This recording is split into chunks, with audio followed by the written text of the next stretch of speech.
Amateur Traveler, episode 883.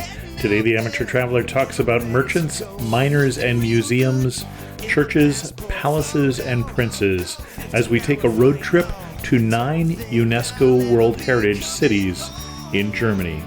This is Chris Christensen from Amateur Traveler. Let's talk about Germany.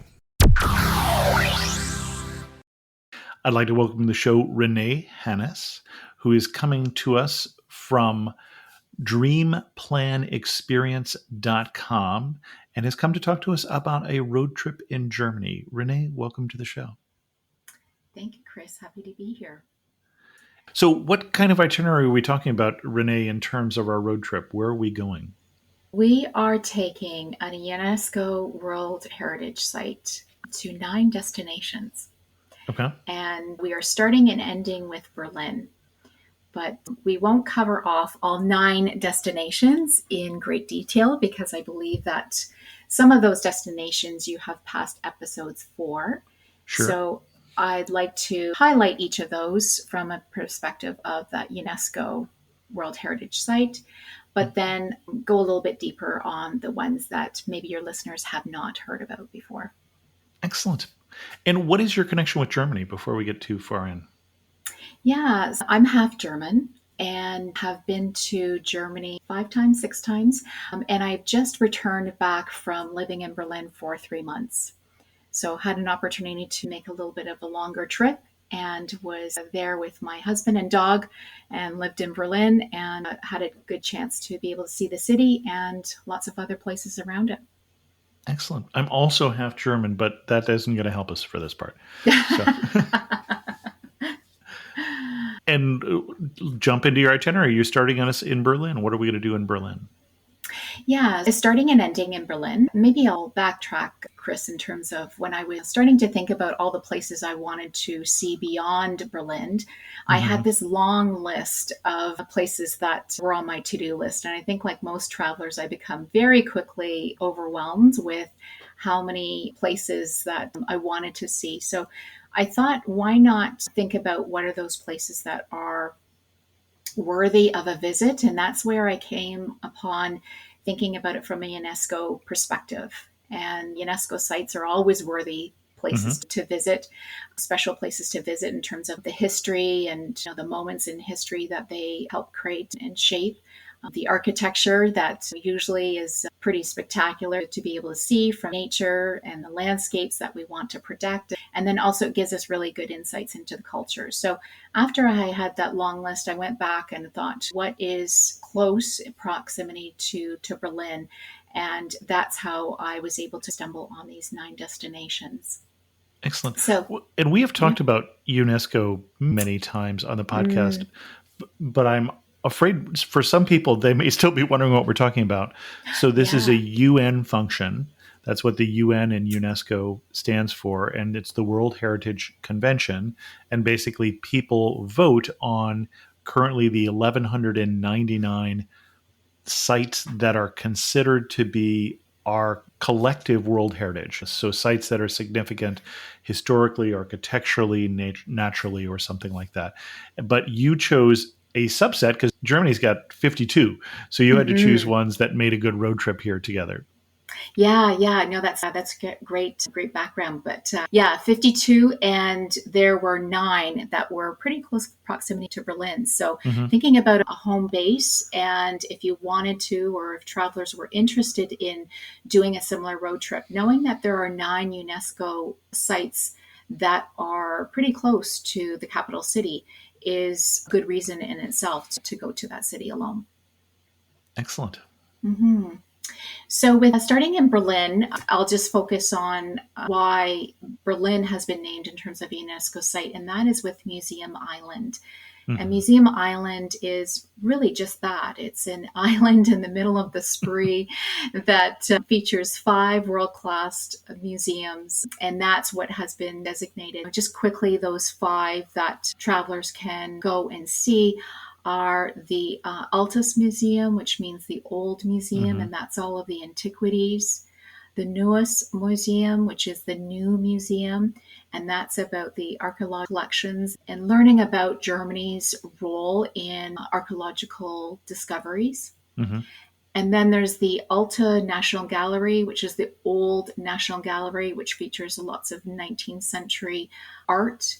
The Baudet Museum, which is about sculptures and more art. And then there's the Pergamon Museum. And that is usually the one that is the favorite among all travelers to go to. And that's talking about the Pergamon altar and the gate of Babylon. And unfortunately, that museum has now closed for 14 years for renovations. Oh, I knew it was closed. I didn't know it was closed for that long. Good grief. Okay. Yes, yeah. Germany's famous, I think, for doing renovations on some of their pretty spectacular historical sites and taking their time with renovation. Unfortunately, if travelers are going to Berlin in hopes to see that museum, that will be closed for the next 14 years. So Okay, so I'm not going to tell people how awesome that museum is right now. or it gives you a reason to go back Right. in 15 years or 14 years plus. Yeah. But that is the UNESCO site in Berlin. And while in Berlin, there are 2 day trips that you could take to 2 other cities that are UNESCO sites. And the first one is Potsdam. Before we get to Potsdam, Yes. you mentioned the museums. We said Pergamum is great, but you can't go there. Do you have another favorite? Do I have another favorite? Oh my gosh, that's so hard because they're so different and unique. You know, they each have their best qualities. I think the one that kind of stands out in my mind was probably the Bode Museum. I loved seeing the inside of that, just the inside of that building, and seeing all the kind of artwork. And I loved how spacious it was. It was very interesting, the other ones. And those ones need a lot of time because you literally could spend a full day at some of the antiquities, and the archaeological one is fascinating to know the role that Germany I think that's played. Probably my favorite outside of the Pergamum. Yeah. The bust of Nefertiti, another significant artwork there, or archaeological work there. Yeah. Yeah, and it was, I didn't know too much about it actually. And so that it was really eye-opening in terms of their interest in it and the role that they had played in that. And yes, obviously to be able to see all of those artifacts that you read about in books and you've read about in history and hear about, and to be able to actually see it and see the journals from some of the archaeologists in terms of how they do that is pretty interesting. And then you headed us over to Potsdam. Sorry for the interruption. No, that's okay. Yeah. Shifting to Potsdam, obviously, for those that know Potsdam, it's very elegant and regal type of city, very majestic because of the royalty roots. But it's a UNESCO site because of the Sanssouci Palace and Sanssouci Park. And this was the palace from the 18th century that was built by Frederick the Great. And of course, the park that is there, where there's other palaces. I think there's 5 other palaces, and the fountains and the gardens and everything that's there. You can spend the entire day just in that park to be able to cover all of that off. And, you know, Potsdam is such an interesting city because it's almost like Sanssouci Park is on its own. It stands on its own. And then you've got the old town of Potsdam when you go in there and you see the public square and the Dutch Quarter and their old town. And so it makes an interesting trip because you can almost do it a couple of times and be able to split up your time there to be able to look at the palace, take your tours there, and really learn about the quite opulence that you see within those palaces, and then also be able to stroll the grounds and pretend you were once royalty from the 18th century, as they would do, and be out in nature and their hunting grounds, use it for hunting grounds as well.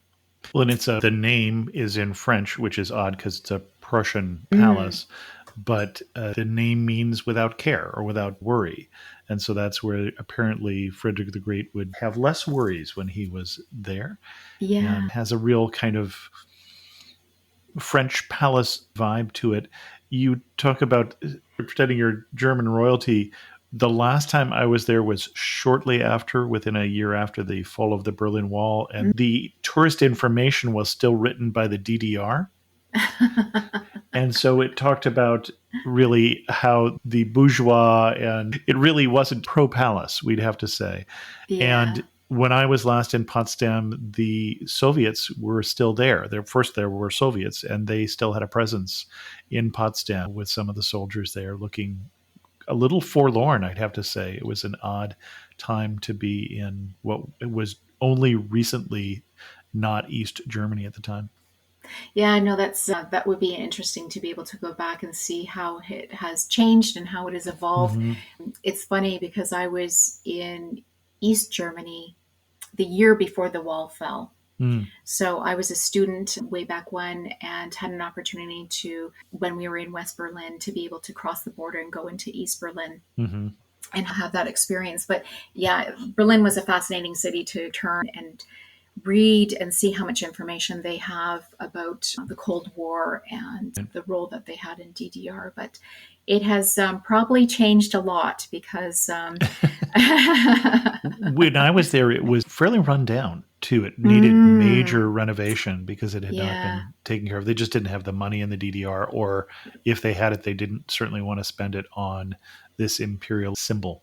Yeah. Well, now it's stunning. They've done obviously the renovations and done the work in terms of restoring it and probably securing period pieces into the rooms that they want to show in terms of what it would have looked at. But it's run very efficiently where the self-guided tours, everything is mic'd and you get to be able to go through and listen to the audio guides. So not physical guides that are in the palaces, Okay. but audio guides, which are really well done in terms of the information that they're sharing. And it's a great way for you to learn about it, self-paced, and take your time. Well, we are And talking about Germany, so you probably only need to point out when it's not run officially. that's right. That's right. Okay. Yeah. Yeah. Anything else you want to point out or emphasize in Potsdam? In terms of Potsdam, just what I had mentioned was it's a nice way to visit a city and see two sides, see an old town Mm-hmm. and see the old charm of it. And the Dutch Quarter is quite charming in itself, with lots of wonderful places to sit in a cafe or go to the market. But then going to Sanssouci Palace and Park, what we had decided to do was ride bikes. And it's a great way to get through the park and be able to see it more thoroughly because it's Large. difficult to walk it in a Mm-hmm. day and expect to see it all. So renting bikes is a great way to be able to go to all the palaces and stop and be able to see most things that you might not otherwise see. We saw the field of sheep who were grazing the grass, which they still do and do naturally. So they don't have landscapers cutting the lawn. They move their sheep out throughout the park. And it was nice to be able to see that, or a surprise to be able to see that. Excellent. Where to next?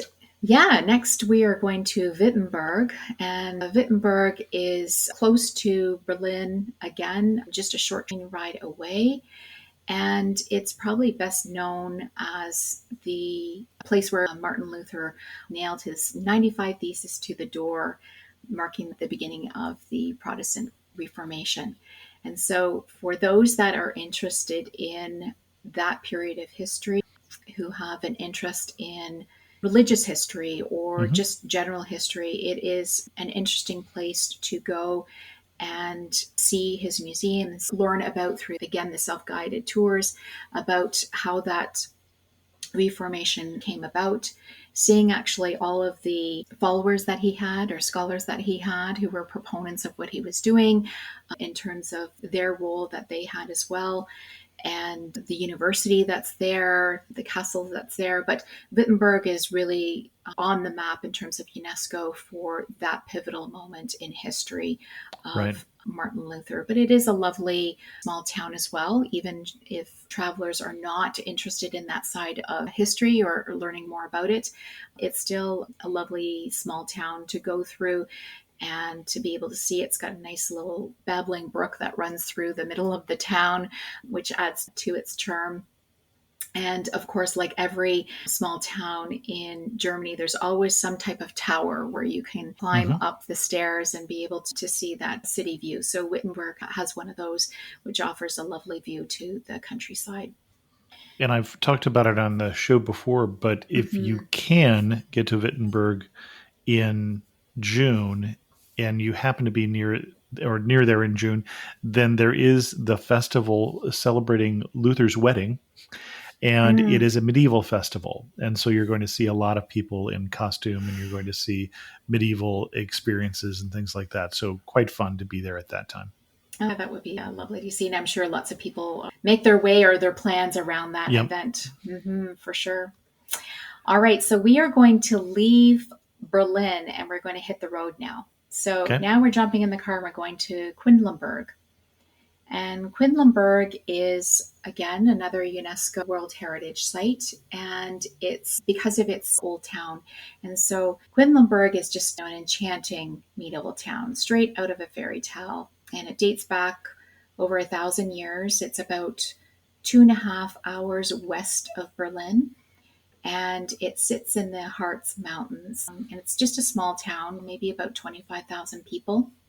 But what makes this town so special is its half timbered houses, which I know Germany is famous for, but there are over 1,300 half Oh, timbered wow. houses in this small Okay. town.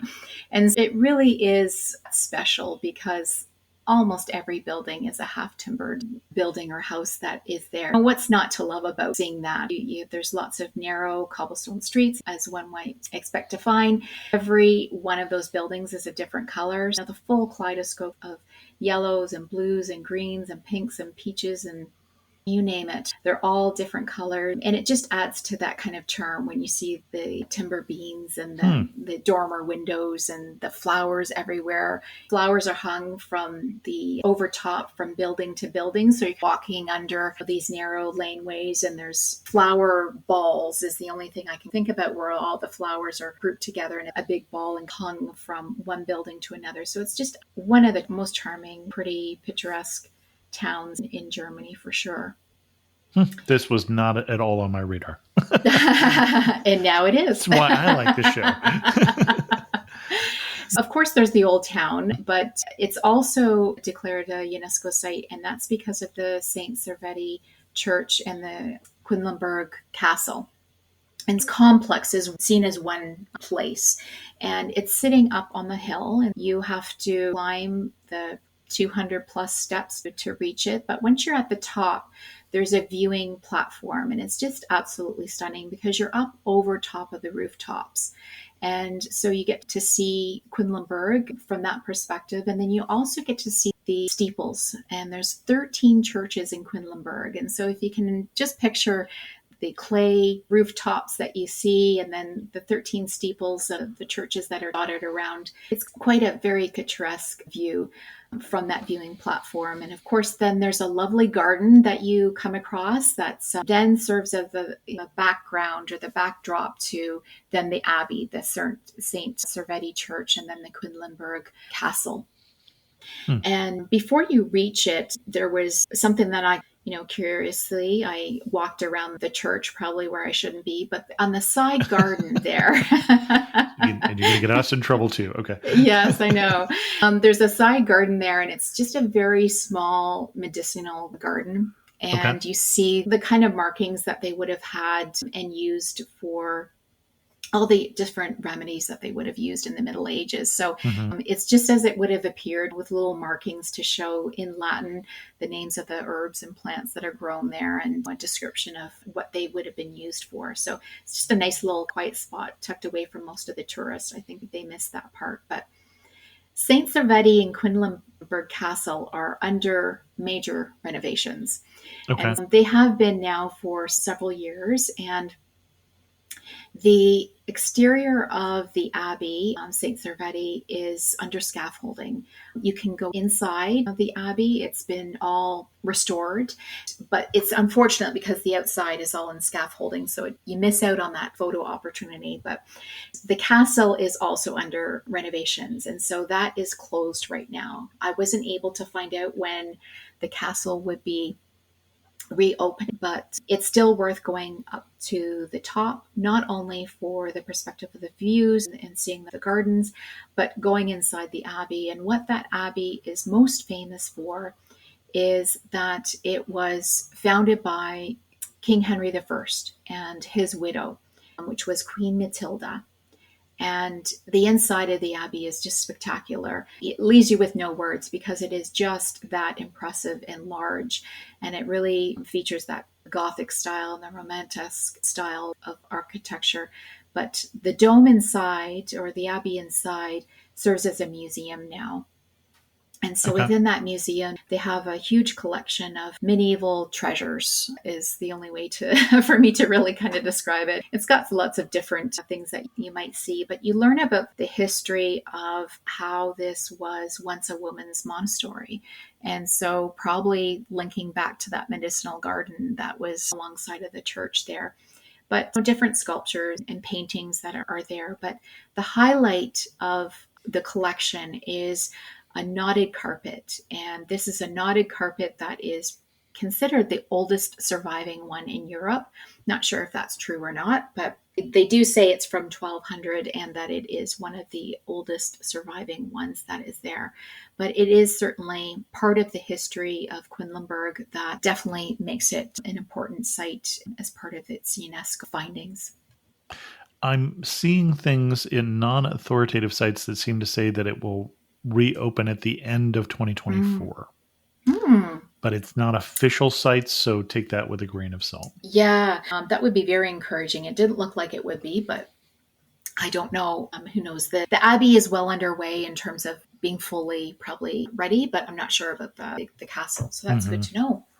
So once you've had a chance to enjoy that, then you're going to take the back laneway back and down into town, and which is taking the cobblestone streets back into town.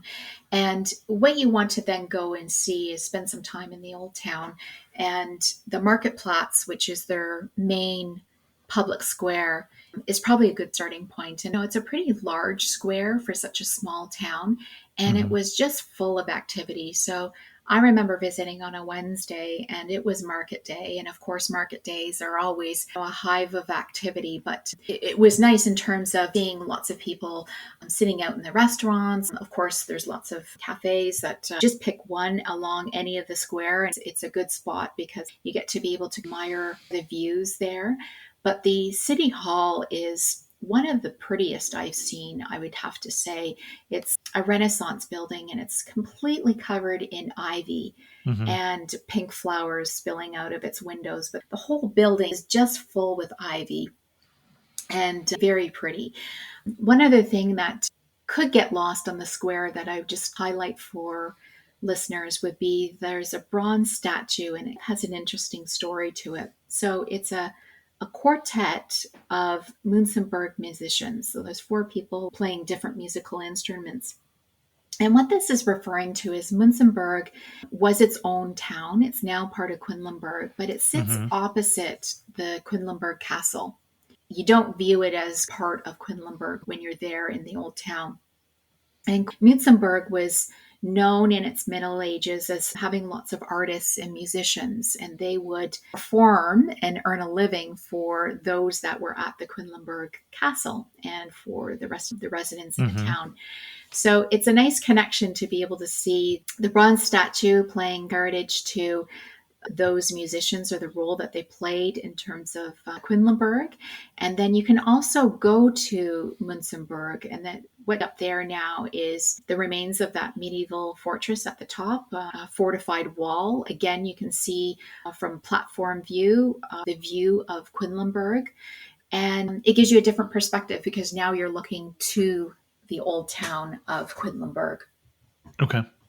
I had mentioned that there were 13 churches in Quedlinburg, and probably you're not going to see all 13, but if you were to seek out a couple, I think that there's 2 that are in the old town that I think that are worth for travelers to seek out, and that is the Quedlinburg Cathedral. It's one of the main cathedrals that is in the old town, very large and imposing. You can't miss it. It's from the 10th century. And then there's a smaller one. It's actually one that I liked more, and that's called the Culture Church. And it's right in the center of Old Town. It's kind of smaller, but I like the intimacy of that smaller church. It was very plain, as some of the churches are in Germany, where it's white walls, or maybe sometimes it's the red brick. But it's a beautiful church. You can read some plaques and some information about the culture in Quedlinburg. So they've turned these churches into places for visitors to be able to learn about the culture and the history of Quedlinburg. Got it. And then there's a few museums. So for those that enjoy small museums, you can learn more about timber framed houses with that museum. There's a museum called Hearts Time, and they're famous for having cuckoo clocks. So, very unique Okay. museum where there's over 300 cuckoo clocks that are there. So, it's an interesting one. You don't see that very often in terms of seeing that type of museums. And then there's a couple that are just paying homage to some of the people who used to be residents of Quedlinburg. So there's a past poet's house that you can go and see his work and see what inspired his prose in terms of living in Quedlinburg. And then there's a local artist from the 20th century where you can see his painting and artwork in terms of his interpretation of being a resident and living in Quedlinburg. Okay. And that's what I would say is, Quedlinburg those are the highlights. I'd recommend you spend 2 nights in Quedlinburg. The reason for that is spend one full day exploring Quedlinburg is enough. And then I recommend that you take a day trip to Goslar. So Goslar is another small town, medieval town, just like Quedlinburg, that is very close to Quedlinburg. And it too dates back to 1,000 years. It sits on the edge of the Harz Mountains. It's double in size in terms of Quedlinburg. It's about 50,000 people, but its old town and its palace has been named as a UNESCO site as well. Okay. When you look at Goslar and what makes it unique, it's probably the legacy that they have as being one of the major mining towns during the Middle Ages. So Okay. at its peak, it was home to numerous silver mines, and it was a very important center for trade and for commerce. And so that wealth that came from that really can be seen in the architecture of the old town today. And that is your typical half-timbered houses, not as many as Quedlinburg, but still some very picturesque half-timbered houses and some grand churches that would be worth looking at. But I want to talk about the Imperial Palace, because the Imperial Palace, along with the Old Town, is what probably the reason why it was deemed the UNESCO site.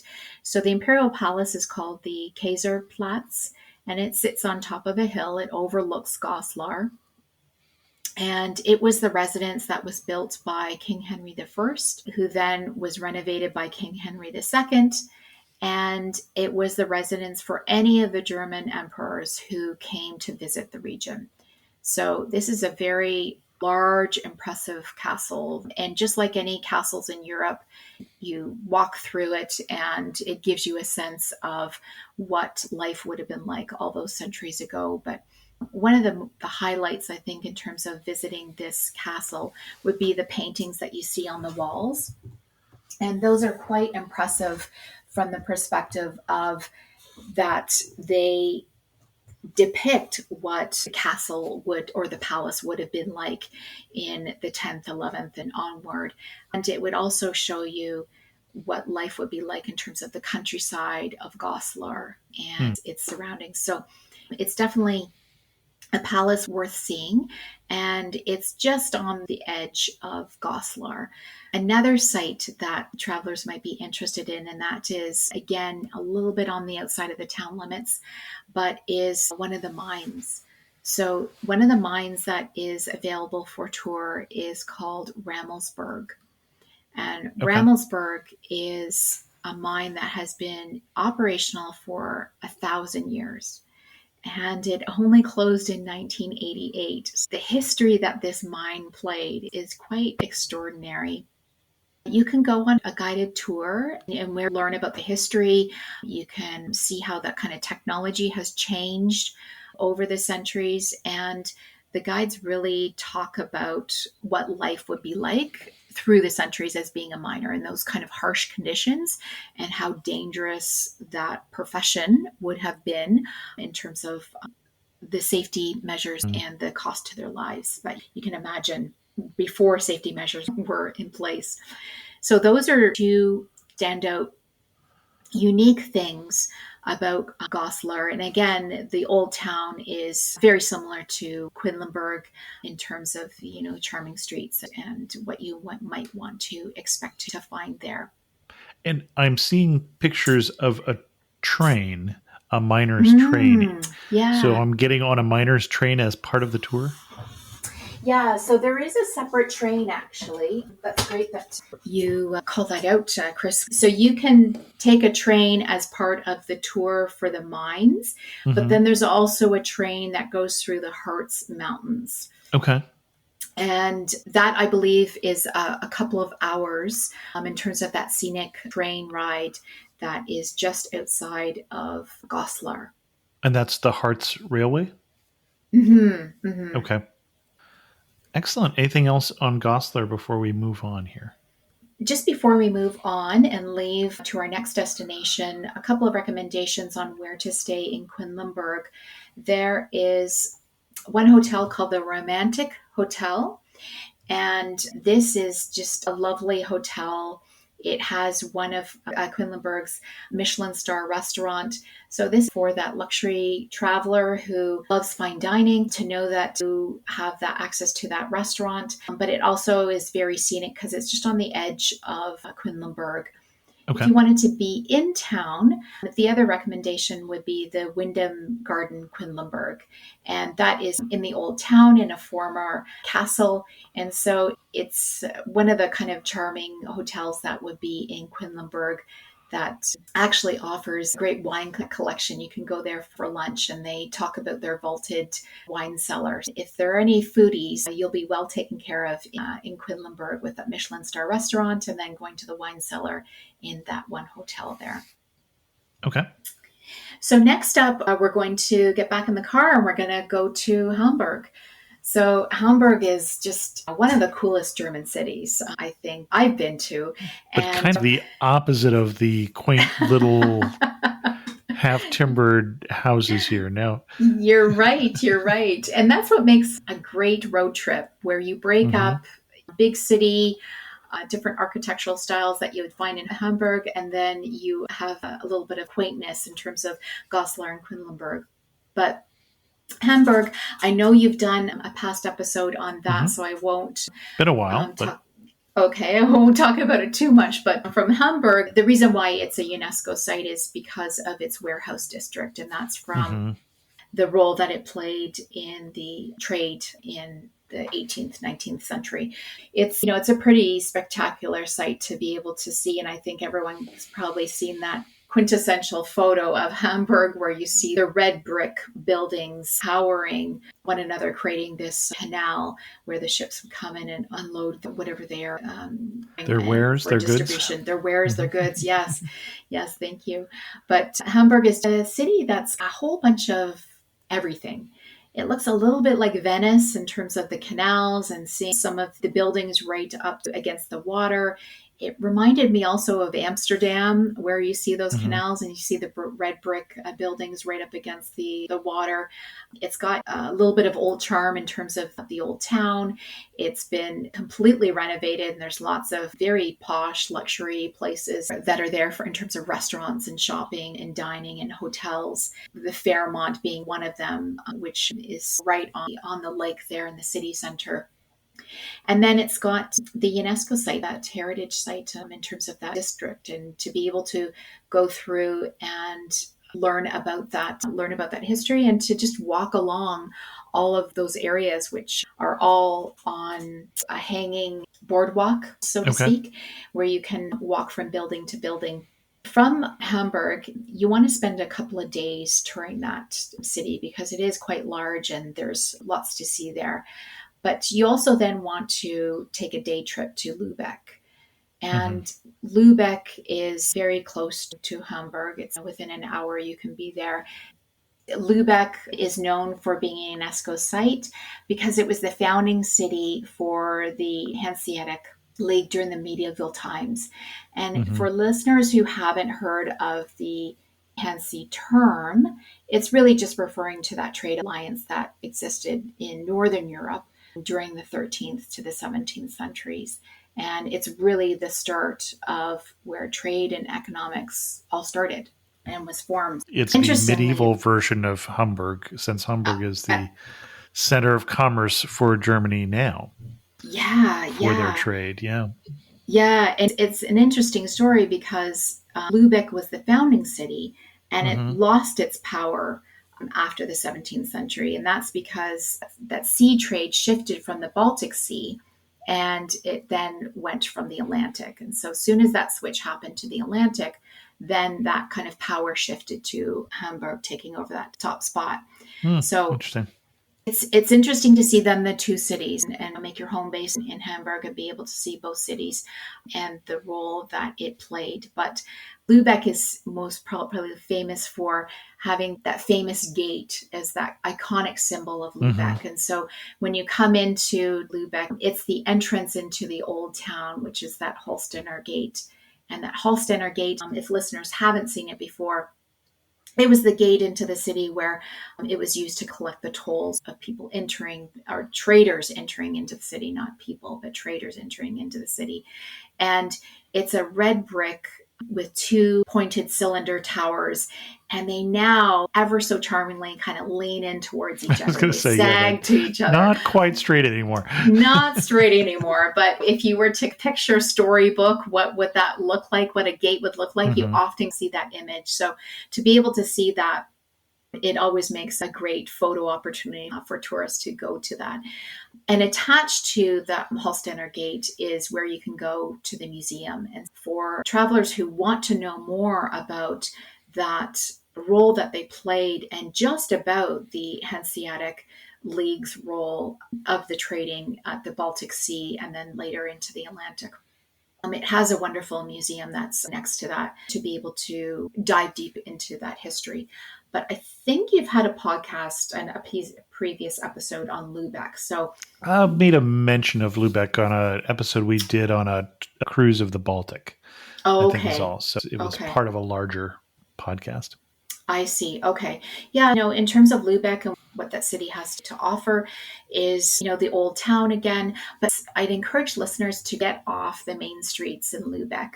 Once you've seen the market square that they have there and the kind of very spectacular city hall, it's very impressive. I think it's considered one of the oldest in Germany. And then the church immediately behind that, the Lubeck Cathedral, you want to explore beyond the main street. And the reason for that is because there are lots of elegant looking homes in Lubeck.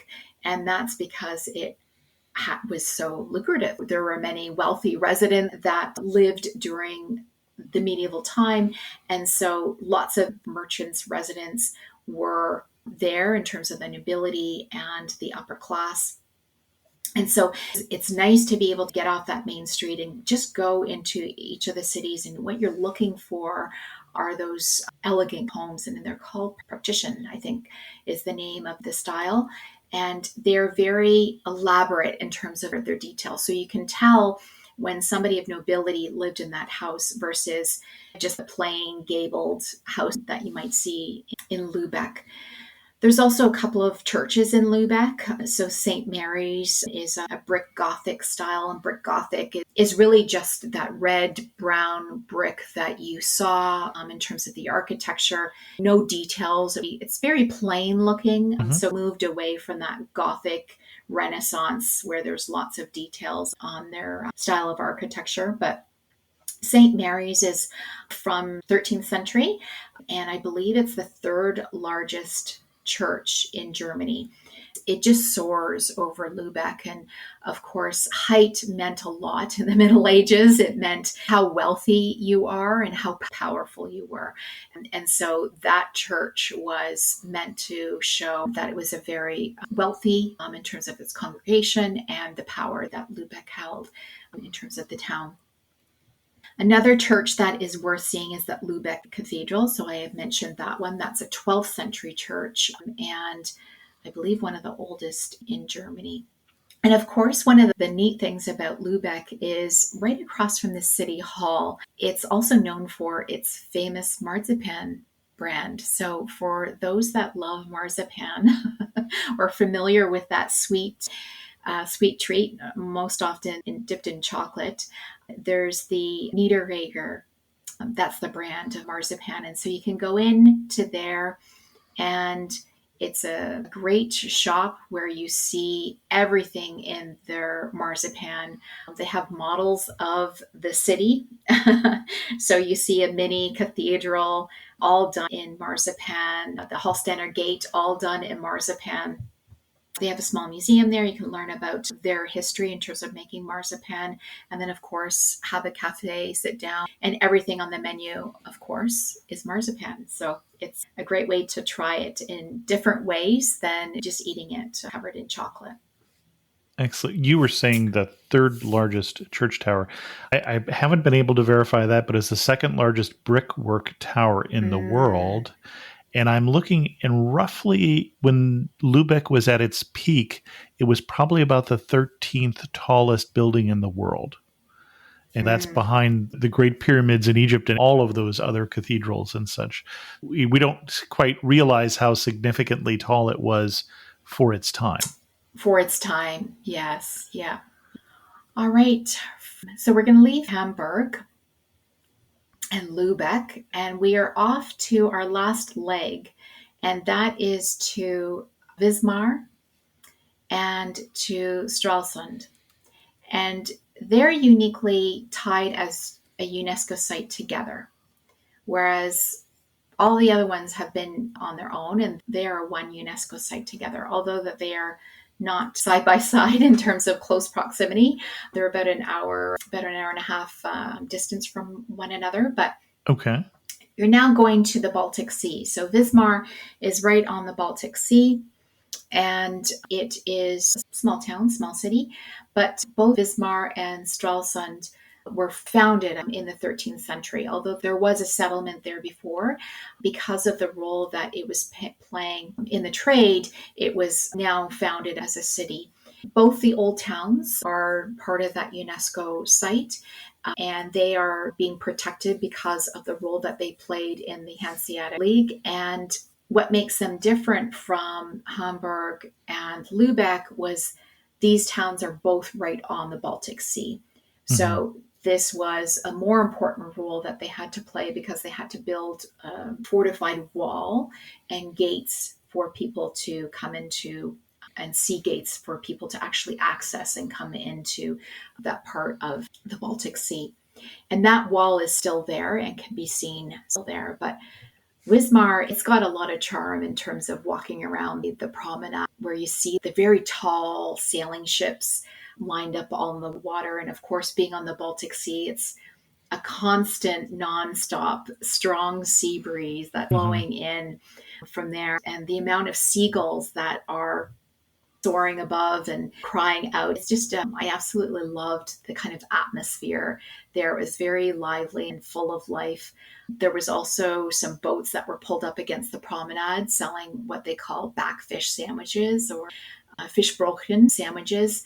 It's just essentially like a white fish and almost white bread on a bun. So nothing too special, but it just added to the charm to see the boat lined up and literally just like what you would see at the market, all stacked in ice were the backfish, and them preparing it right on site, leaning over the water or the pier and handing it to you. So it was a nice sight to see. It was very lively in terms of live musicians being there. There was someone with a very large bubble wand. And so you walk along the promenade and the pier there, and bubbles are always kind of floating through the air. It was just very atmospheric place to be in Wismar. But Wismar, then when you go into the old town, just like the other old towns that you see, there's going to be a couple of the churches, main market square with all the architecture around it. And I'm not sure, Chris, if you do have a previous episode about Wismar. No, I don't. You don't? Okay. No. Okay. All right. What Wismar, then the market square, is something that you want to go through and go see, and to be able to take stock of all the different architectural styles around the square, the city hall, and there's hotels there. One that I would recommend in terms of staying is called Townhouse Stadt. And it's a very kind of stylish hotel right on that market square with a rooftop terrace. So in terms of location, you can't get better than that in terms of being right in the center of the action. But it's very similar to Stralsund. Just going over to Stralsund, again, It's about an hour and a half from Wismar. Same situation of being founded in the 13th century. And Stralsund actually was part of Sweden during the 17th, 19th century. So it has a little bit of the Swedish roots. When you go to the old town on the Marketplatz, you can see, I guess it would have been the commander for the Swedish Navy there, that house, and seeing the Swedish flag flying above it. So it has a little bit of nods to Sweden throughout the town.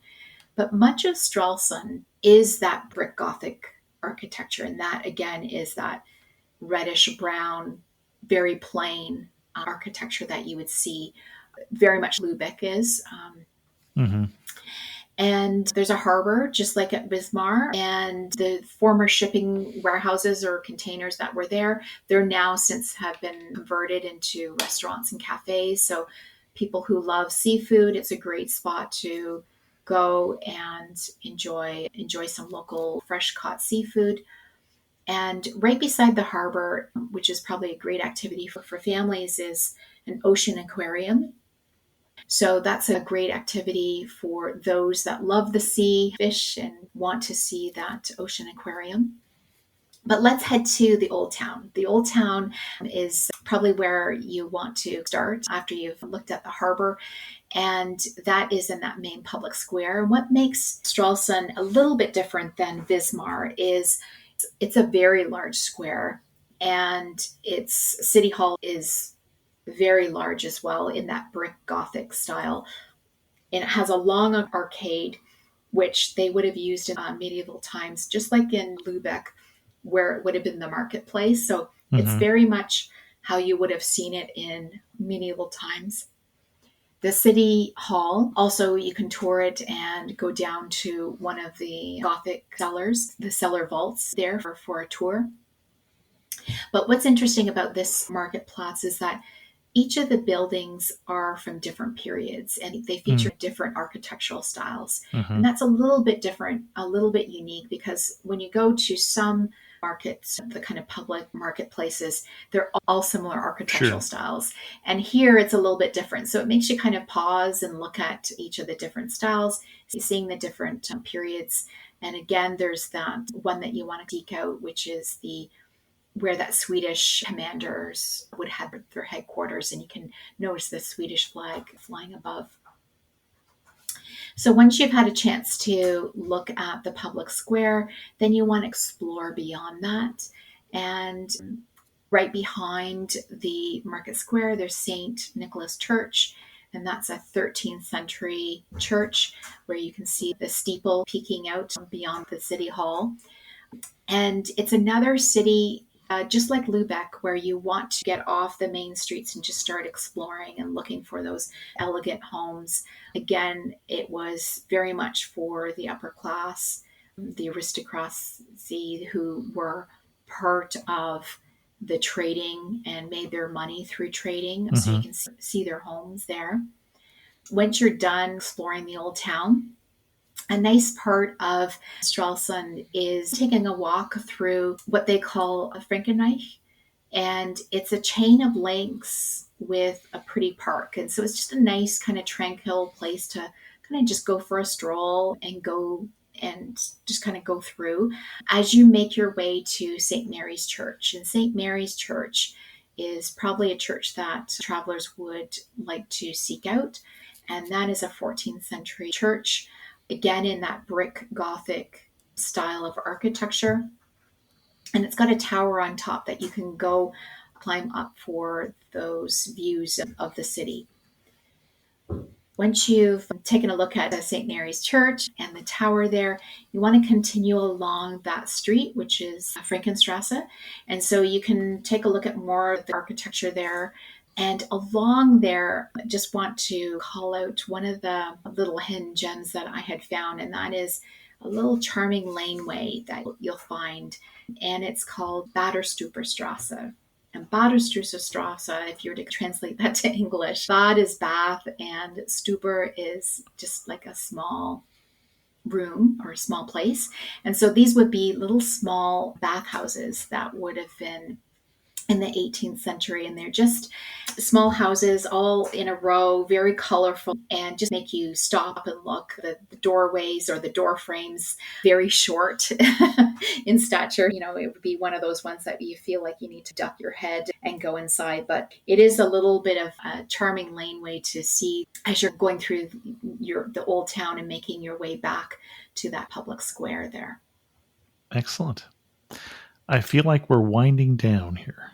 We are winding down. So we are now done. So that was our 9th UNESCO destination site, and we are back to Berlin. So from Wismar to Berlin, it's about 2.5 hours directly south. And you have it. That's 9 UNESCO designated cities that I would say should probably be about a week and a half to a maximum 2-week trip. So probably not something you could do within 1 week. But if you had 10 days, that's a nice circuit of starting and ending in Berlin and making your way through those other UNESCO sites. Excellent. As we go to wrap this up, anything else we need to know before we take on this road trip? I think it would be great to know that you could take train travel if there are travelers out there who don't want to rent a car and drive to all these places. Certainly you can do the train from Berlin to Potsdam, train to Wittenberg, easy. You could do a train to Quedlinburg. The train from Quedlinburg to Goslar, it's a little complicated. Going from Quedlinburg to Hamburg, not too bad, but you couldn't do the train easily to get over to Wismar and Stralsund and then back to Berlin. There is an opportunity, I think, to, if people wanted to look at it, you could adopt your itinerary to be more train focused, but certainly it makes for a fun road trip. And it's always nice driving on the German roads. I've done other road trips in Germany, and it's easy in terms of, and efficient in terms of the roadways and navigation. It's a great way to see that central Germany and to the north. Excellent. You were standing in the prettiest spot along this road trip. Where are you standing and what are you looking at? I would say Quedlinburg was a surprise to me. It was a pleasant surprise to me. And it's a town that I don't believe people have heard too much about. And it's very unique in terms of the 1,300 plus half timbered houses. That would be a standout for me in terms of the prettiest spot. Excellent. One thing that makes you laugh and say only on a German road trip. We have unfortunately come home and gotten a speeding ticket for being 5 kilometers over the posted limit. Wow.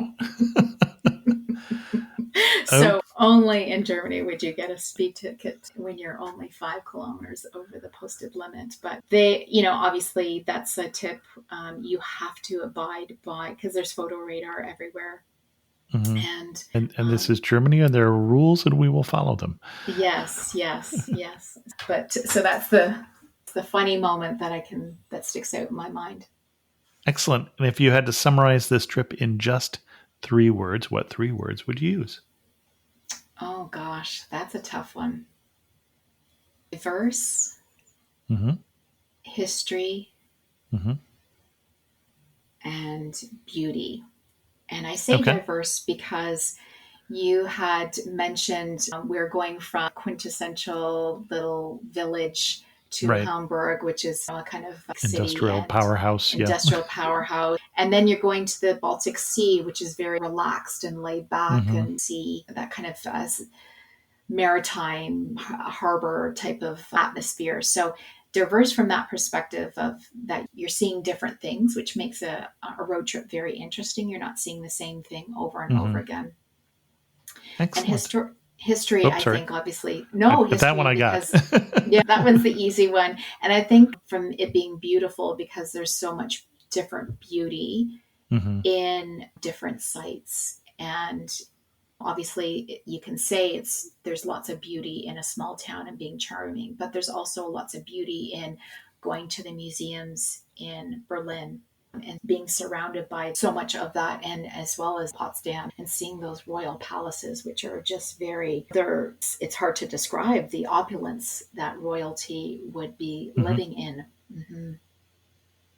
Excellent. Our guest again has been Renee Hannes from dreamplanexperience.com. You also have another website, which we didn't mention, which is dreamretreatseurope.com. What is that one about? That's a brand new business Chris just launched last week. And I am a co-owner with a partner, and we are hosting luxury retreats in Europe. And they are meant for people to slow down and appreciate the kind of authentic side of Europe. And that's through immersive experiences of connecting with locals in terms of cooking classes and winery tours and things that make it unique to that destination that we are in. So our first retreat is in Tuscany in September 2024. So you're not yet renting out the Sanssouci Palace for these retreats?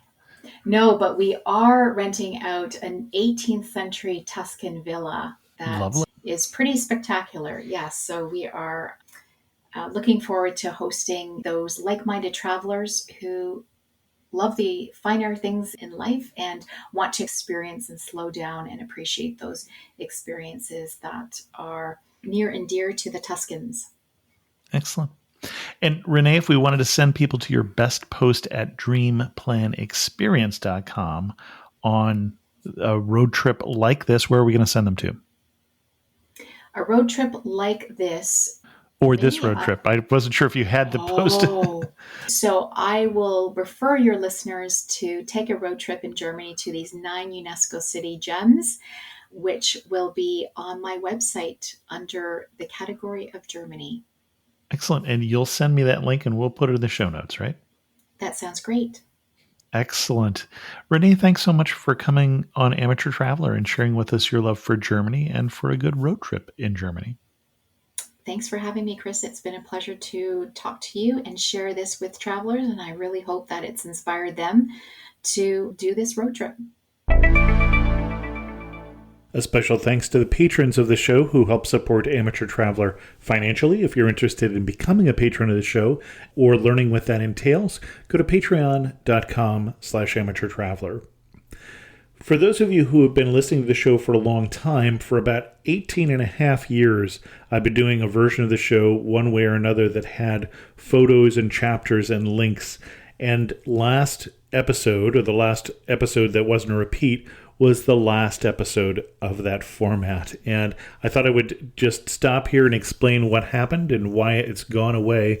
The big thing that's happened is that very few of you, a small percentage, could even see the chapters, and that percentage was decreasing as there were changes in podcast players. And also, I just needed to carve out some time in my week. I don't know if it was related to the loss of my parents recently, or it was related to talking to other podcasters like Gary Arndt at the International Media Marketplace show about how we were getting out of shape and we're getting podcasters' gut because we weren't exercising enough. But I just needed to carve out a few more hours in my week. And with a full-time job, the only hours I could think to carve out were those chapters that my wife has been trying to get me to stop for some time. They also cost me, probably putting those in, not just the time to do them, but the opportunity cost for some advertising, probably $500 to $1,000 a month. And so it was time to get rid of that aspect of the show. I hope that doesn't change whether you like the show and find it useful, but I did want to tell you why it changed. And with that, we're going to end this episode of Amateur Traveler. If you have any questions, send an email to host@amateurtraveler.com, or better yet, leave a comment on this episode at amateurtraveler.com. And thanks so much for listening.